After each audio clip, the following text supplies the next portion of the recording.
Hallo liebe Radfreunde, ich fuhr mit der Bahn von Tübingen nach Horb, um mich mit Güto zu treffen. Unsere gemeinsame Tour führte uns über das Glattal hoch nach Firnsaal und dann wieder runter nach Alpirsbach. Durch das Kinzigtal ging es dann wieder hoch nach Freudenstadt, wo wir mit der Bahn nach Hause fuhren. Horb am Neckar ist eine große Kreisstadt und das Tor zum Schwarzwald. Im Neckartal ging es an der Bahnlinie entlang Richtung Rottweil.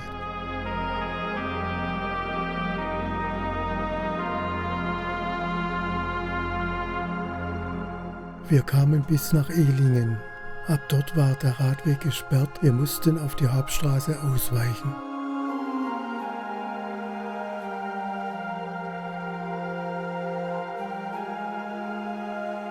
Zuerst ging es auf einer Holzbrücke über den Neckar und zwischen Ehlingen und Dettingen auf die Hauptstraße.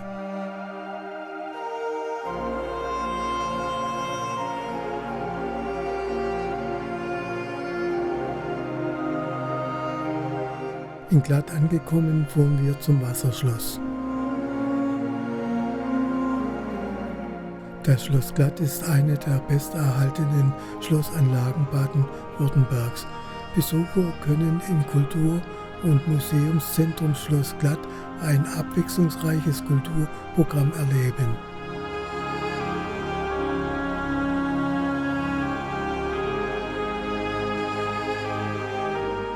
Die Schlossanlage wurde in den Jahren 1973 bis 1989 von Grund auf saniert.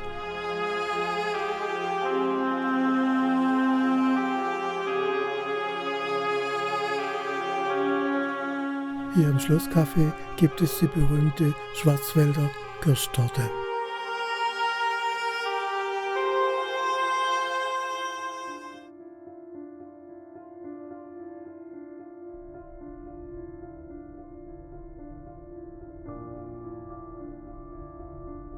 Durch das Glattal ging es dann weiter bis nach Bettenhausen. Zwischen Hopfau und Bettenhausen befindet sich dann der Radweg auf Kieswegen am bewaldeten Hang des Tals. Dieser führt auch kurz in die Höhe.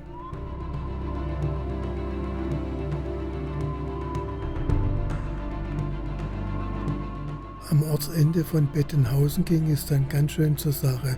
Es musste eine Steigung von über 20% bewältigt werden Richtung Firnsaal.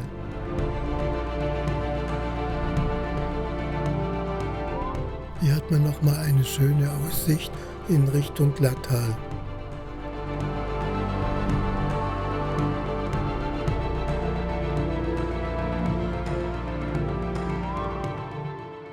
Die Straße schraubte sich hoch nach Firnsaal.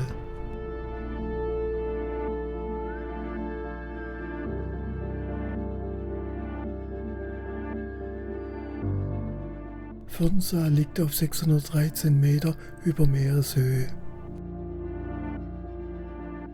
Im Winter kann am Skihang mit Lift und Flutlicht gefahren werden.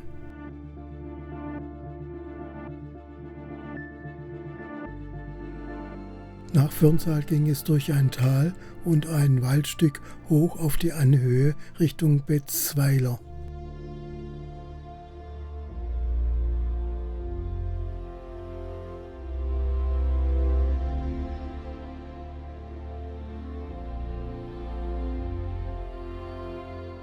Hier oben auf der Anhöhe machten wir unsere Vesperpause.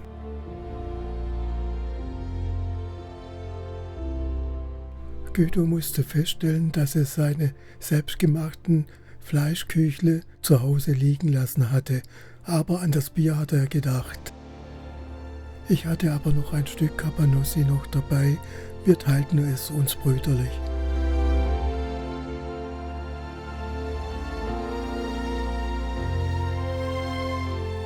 Hier genossen wir eine schöne Abfahrt nach Alpirsbach.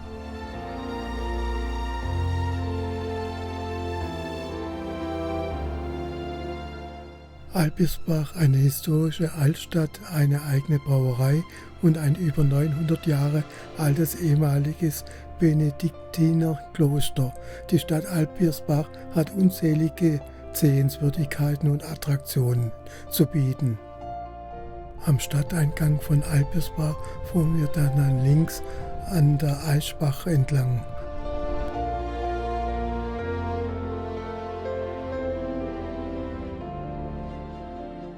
Eine Schwarzwälderin, die ihr Fahrrad beim Wassertreten benutzt.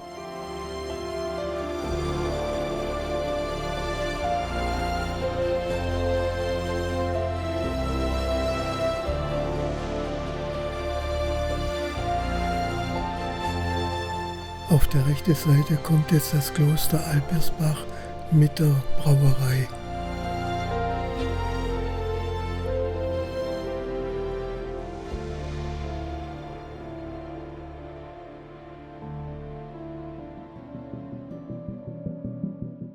Das Kloster Alpirsbach ist in vielerlei Hinsicht einmalig.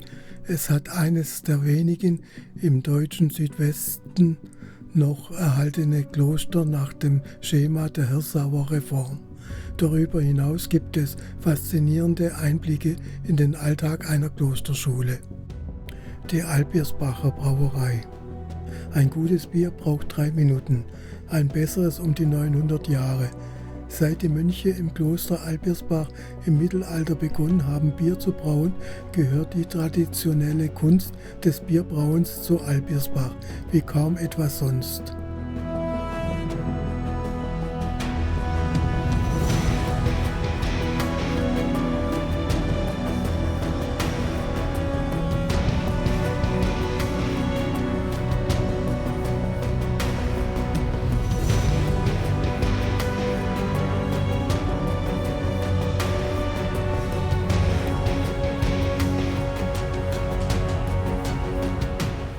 Für uns ging es dann weiter an der Kinzig entlang Richtung Freudenstadt.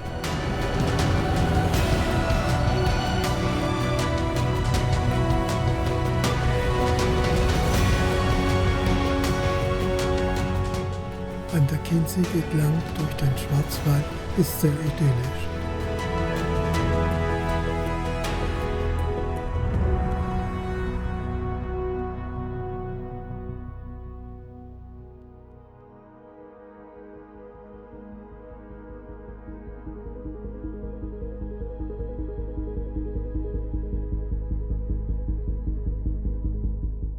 Wir kamen auch unter anderem am Campingplatz Alpirsbach vorbei.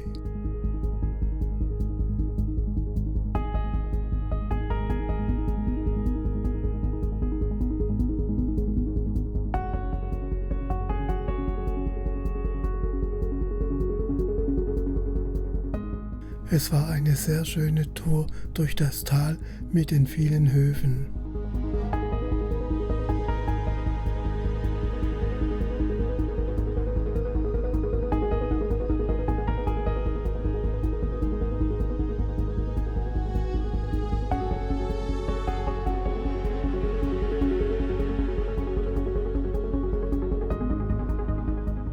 Vorbei am Jokelsbauernhof.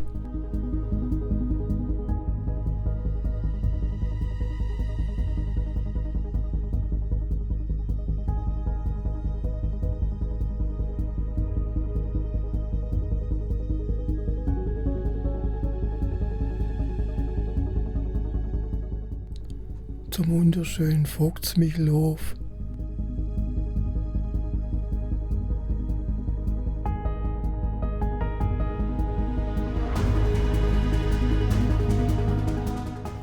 Hier ist Montag bis Mittwoch Ruhetag.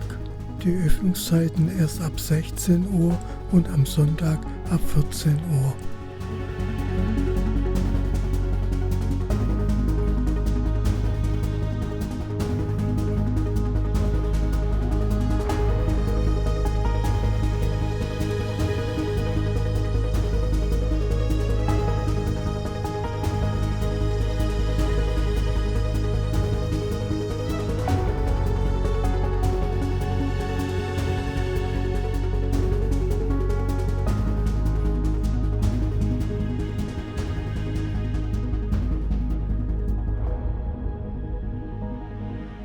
An der Oberen Mühle ging es am Lohmühlebach zur Forellenzucht und weiter hoch nach Freudenstadt.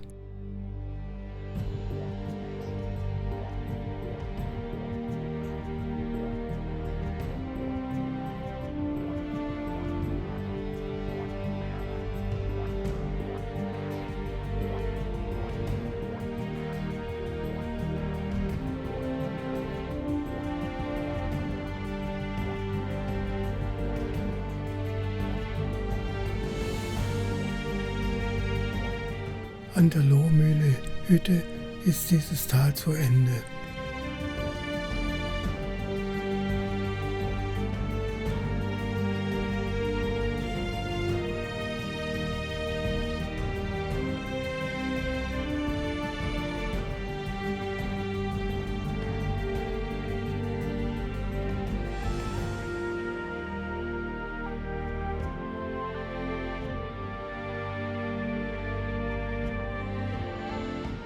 In Freudenstadt machten wir im Jägerstübli unsere Einkehr. Wir kamen jetzt zum Bahnhof Freudenstadt. Wenn dir dieser Film gefallen hat, darfst du wie immer gerne ein Like hinterlassen. Ich freue mich. Dankeschön, tschüss, bis zum nächsten Mal. Am Anhang noch eine Tourenübersicht.